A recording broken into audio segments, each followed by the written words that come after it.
स्वागत है आप सभी का टीचिंग विद्यापीठ के यूट्यूब चैनल पे। जो भी विद्यार्थी बिहार डीएलएड कर रहे हैं, वो फर्स्ट ईयर हो सेकेंड ईयर हो, उनके लिए आज मैंने लेसन प्लान लेकर आया है। आज हम लेसन प्लान हिंदी बना के आप लोगों को बताएंगे तथा किस प्रकार लेसन प्लान बनाते हैं वो भी आप लोग सीख पाएंगे एवं जान पाएंगे। सबसे पहले लेसन प्लान बनाने के लिए आपको विद्यालय का नाम, आप जिस भी विद्यालय में लेसन प्लान के लिए गए उस विद्यालय का आप यहाँ पे नाम लिख सकते हैं। उसके बाद दिनांक, आप किस दिनांक को लेसन प्लान बनाने के लिए उस विद्यालय में आप गए हैं उस डेट डाल सकते हैं। उसके बाद वर्ग, आप किस वर्ग में इस लेसन प्लान को पढ़ा रहे हैं, क्योंकि विद्यालय में एक तो वर्ग होते नहीं हैं, एक भी होते हैं, दो भी होते हैं, तीन भी होते हैं, चार भी होते हैं, पाँच होते हैं। अकॉर्डिंग टू आप जैसे जैसे आगे बढ़ेंगे उसी से वर्ग बढ़ते जाता है। आप जिस भी वर्ग में लेसन प्लान बनाएंगे उसका आप यहाँ पे वर्ग डाल सकते हैं। उसके बाद विषय, आप किस विषय पर इस लेसन प्लान को बनाए हैं। जैसे मैंने यहाँ पे हिंदी बनाया है, आप अगर इंग्लिश बनाना चाहते हैं तो यहाँ पे इंग्लिश लिख सकते हैं। आप मैथ बनाना चाहते हैं आप मैथ लिख सकते हैं। साइंस बनाना चाहते हैं आप साइंस लिख सकते हैं। उसके बाद आप घंटी, किस घंटी में आप इस लेसन प्लान को बना रहे हैं। जैसे आप मैंने यहाँ पे फर्स्ट बनाया है तो आप फर्स्ट हो चाहे सेकेंड हो, आप अपने अकॉर्डिंग यहाँ पे लिख सकते हैं। उसके बाद यहाँ पे आप क्या कर सकते हैं अवधि, आपका अवधि कितना देर का है, क्या आपका 40 मिनट का अवधि है या 35 मिनट का है। हर एक स्कूल का मतलब अपने अकॉर्डिंग अवधि होता है। उसके बाद प्रकरण, मेरा प्रकरण क्या हो जाएगा यहाँ पे श्रवण कुमार हो जाएगा। श्रवण कुमार, आज हिंदी में हम श्रवण कुमार के बारे में ही जान पाएंगे। नेक्स्ट हम देख सकते हैं यहाँ पे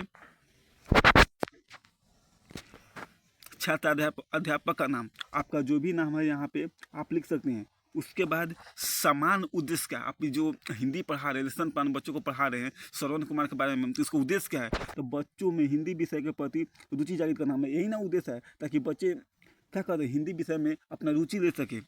दूसरी क्या है, बच्चों को हिंदी वर्तनी की जानकारी प्राप्त करना। जब हम हिंदी पढ़ाएंगे तो बच्चे तो खुद वर्तनी का प्रयोग करना सीख जाएंगे। उसके बाद हम नेक्स्ट देख सकते हैं विशिष्ट उद्देश्य। विशिष्ट उद्देश्य क्या है, तो बच्चे अपने घर के बुजुर्गों की सेवा करेंगे। मैंने श्रवण कुमार यही ना सेवा का बारे में बताया गया है। बच्चे क्या करेंगे, अपने बुजुर्गों को सेवा करेंगे। दो में बच्चे अपने माता पिता की आज्ञा का पालन कर पाएंगे, इसीलिए ना हम बच्चों को श्रवण कुमार के बारे में पढ़ा रहे हैं। उसके बाद सहायक सामग्री क्या हो जाएगा, यहाँ पे टेक्स्ट बुक हो जाएगा, डस्टर हो जाएगा, चौक हो जाएगा, NTLM हो जाएगा। यहाँ पे इंग्लिश लिखा गया, इसका मतलब ये नहीं है कि गलत है, आप इंग्लिश में भी लिख सकते हैं और हिंदी में भी लिख सकते हैं, आपको जो भी इच्छा हो। उसके बाद पूर्व ज्ञान, बच्चों का उसके बारे में क्या ज्ञान है। बच्चे दशरथ एवं उनके पुत्रों की समान जानकारी रखते हैं। जो भी बच्चे आप जिस भी फोर्थ क्लास में पढ़ा रहे हैं तो बच्चे कुछ ना कुछ उनके बारे में जानते होंगे।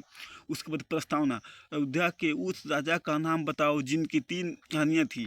अब बच्चों से हम प्रस्तावना निकालेंगे तो अपने बच्चे कोई बताएगा, कोई ना कोई तो बताएगा ही। उसके बाद दशरथ के कुल कितने पुत्र थे, तो बच्चे से पूछेंगे। उद्देश्य क्वेश्चन क्या हो जाएगा, जो मैंने दशरथ श्रवण कुमार के बारे में हम पढ़ा रहे हैं तो इसका उद्देश्य क्या है। तो बच्चों आज हम लोग श्रवण कुमार नामक पाठ का रसास्वादन करेंगे।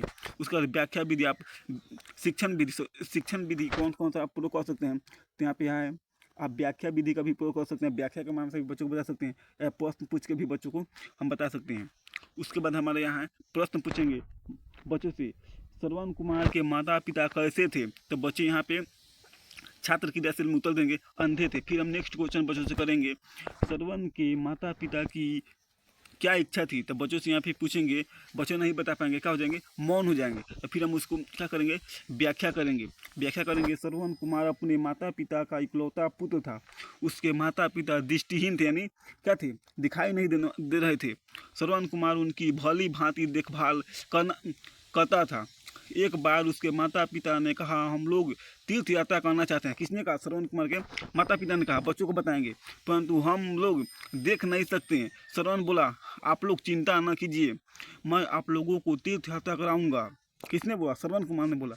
श्रवण कुमार ने 2 टुकड़ियाँ से कांवड़ों तैयार की, उसमें एक और माता को और तथा दूसरी ओर पिता को बिठाया। कांवड़ उठाकर यात्रा पर निकल पड़े। फिर हम बच्चों से प्रश्न पूछेंगे, श्रवण कुमार घड़ा लेकर नदी के पास क्यों गया? बच्चों से यहाँ पे फिर पूछेंगे तो पानी लेने के लिए। फिर दूसरा हम बच्चों से क्वेश्चन करेंगे उसकी मृत्यु कैसे हुई, तो बच्चों का नहीं बता पाएंगे, मौन हो जाएंगे। तो फिर इसका हम क्या करेंगे, स्पष्टीकरण करेंगे। और हम श्यामपट काज में श्रवण कुमार के माता पिता लिख देंगे अंधे थे, तो श्रवण कुमार घड़ा लेकर नदी में पानी भरने के लिए गए। बच्चों यहाँ पे उतर नहीं देंगे, मौन हो जाएंगे। तो यहाँ पे भी हम श्यामपट काज में भी लिख सकते हैं, या आप चाहें तो श्यामपट काज में श्रवण कुमार का चित्र भी बना सकते हैं, उनके माता पिता का भी चित्र बना सकते हैं, जो भी आपका इच्छा हो। उसके बाद हम दूसरे के हम आते हैं, क्योंकि बच्चे यहाँ पे तो मौन हो गए थे, क्वेश्चन पूछा गया तो उनकी मृत्यु कैसे हुई, तो बच्चे यहाँ पे क्या थे, मौन थे। तो उसका हम क्या करेंगे, यहाँ पे व्याख्या करेंगे। श्रवण कुमार ने अपने माता पिता को तीर्थ स्थलों का भ्रमण कराया। एक बार वह एक जंगल से गुजर रहे थे कि उसके माता पिता को प्यास लगी। उसने कांवड़ रोककर घड़ा उठाया और नदी की तरफ पानी लेने चला गया। किन ले? श्रवण कुमार ने गए। बच्चों को हम बताएंगे, अयोध्या के राजा दशरथ वन में शिकार खेलने आए थे। घड़े में पानी भरते ही आवाज़ सुनकर उन्हें लगा कि कोई जंगली जानवर पानी पी रहा है। राजा ने तुरंत शब्द विधि वान चला दिया। वान लगते ही श्रवण कुमार चिल्लाकर भूमि पर गिर पड़ा। बच्चों को बताएंगे क्योंकि श्रवण कुमार पानी भरने के लिए गए थे और दशरथ जी जंगल में शिकार करने के लिए गए थे, वो मार दिए, सोचे थे कोई पशु होगा। राजा दशरथ श्रवण कुमार के पास गए तो उसने बताया उसके माता पिता अंधे हैं, वे प्यासे हैं, कृपया उन्हें पानी पिला दे। श्रवण के माता पिता को जैसे ही पुत्र के मरने की सूचना मिली, वे बड़े दुखी हुए तथा यह कहते हुए प्राण त्याग दिए कि हे राजा दशरथ, जैसे आज मैं पुत्र वियोग में मर रहा हूँ, एक दिन तुम भी पुत्र वियोग में मरोगे। उसके बाद हम बच्चे छात्र की रसील में क्या होंगे, बच्चे छात्र ध्यानपूर्वक सुन रहे होंगे। हम जब व्याख्या कर रहे हो तो बच्चे क्या करेंगे, छात्र की रसील में सुन रहे होंगे अच्छी से शांतिपूर्वक।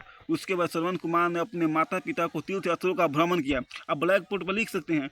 उसके बाद हम पुनरावृत्ति का क्वेश्चन भी बच्चों से क्या कर सकते हैं, जैसे श्रवण के माता पिता की क्या इच्छा थी, बच्चों से हम पूछेंगे। तो उनकी इच्छा थी कि हमको तीर्थ यात्रा घूमने की थी, बच्चों से हम पूछेंगे, बच्चे उत्तर दे पा रहे या नहीं दे पा रहे। फिर दूसरे का क्वेश्चन हो जाएगा, श्रवण ने अपने माता पिता को तीर्थ यात्रा कैसे कराई, तो बच्चों से हम पूछेंगे। तो बच्चे अगर ध्यानपूर्वक सुन रहे होंगे तो उसका उत्तर दे पाएंगे, अगर बच्चे ध्यानपूर्वक नहीं सुने तो नहीं देंगे। उसके बाद गृह काट देंगे। श्रवण कुमार की मृत्यु किस घटना से हुई लिखकर आना है, और जो भी मैंने हम इसको बारे में बताए हैं बच्चे उसके बारे में जानेंगे, क्योंकि हमने बच्चों को आराम से पढ़ा दिया है। उसके बाद हम यहाँ पे आता है इवोल्यूशन आता है। इवोल्यूशन करेंगे, जैसे very good, good, average, on average देंगे। यहाँ तो स्कूल का अपना काम होता है, जो स्कूल अपना दे सकता है। उसके बाद यहाँ पे एग्जामिनेशन सिग्नेचर होता है। इसके बाद ये हमारा लेसन प्लान काम खत्म हुआ। इसी तरह का लेसन प्लान बनाने के आप हमारे कमेंट में कर सकते हैं किस टॉपिक पर आप लेसन करना चाहिए, एवं मेरे चैनल को सब्सक्राइब एवं लाइक भी कर सकते हैं, हम शेयर भी कर सकते हैं इसी तरह का वीडियो पाने के लिए। एक बार फिर आप लोगों को हम बता देते हैं। सबसे पहले विद्यालय का आप नाम लिख सकते हैं, जो भी विद्यालय का अपना नाम है, दिनांक जिस भी दिनांक को पढ़ाने के लिए गए हैं, वर्ग जिस भी आप वर्ग में पढ़ा रहे हैं, विषय क्या आप किस विषय में बनाते हैं, हिंदी इंग्लिश जो भी आप डाल सकते हैं। जैसे यहाँ पे हिंदी है, घंटी फर्स्ट है, अवधि 40 मिनट आप जो भी डाल सकते हैं। प्रकरण क्या है, श्रवण कुमार आप छात्राध्यापक नाम सकते हैं। समान उद्देश्य क्या है, विशिष्ट उद्देश्य क्या है, सहायक सामग्री आप क्या क्या लगता है श्रवण कुमार के बारे में पढ़ाते हैं, उनका आप चार्ट का भी प्रयोग कर सकते हैं, उनका फोटो भी दिखा सकते हैं सहायक सामग्री में। बच्चों को उनके श्रवण कुमार के बारे में पूर्व ज्ञान है या नहीं है, प्रस्तावना अब क्या है, उद्देश्य क्या है, उसको पढ़ाने का उद्देश्य क्या है, शिक्षण भी एक चीज़ का प्रयोग कर सकते हैं। यहाँ पे बच्चों को प्रश्न पूछ सकते हैं, अगर बच्चे यहाँ पे कुछ उत्तर देते हैं कुछ नहीं देते हैं और लास्ट में मौन हो जाते हैं तो उसका यहाँ पे हम व्याख्या भी कर सकते हैं। उसके बाद फिर हम क्वेश्चन पूछेंगे और बच्चे आंसर दे देते हैं और फिर लास्ट में मौन हो जाते हैं तो उसका हम व्याख्या यहाँ पे कर सकते हैं। उसके बाद लास्ट में हम क्या कर सकते हैं, पुनरावृत्ति का कुछ हम यहाँ पे 2 प्रश्न आप 3 भी पूछ सकते हैं, 4 भी पूछ सकते हैं। मैंने कोशिश किया जाता है 2-3 से ज़्यादा ना हो। उसके बाद गृह कार्य भी आप दे सकते हैं।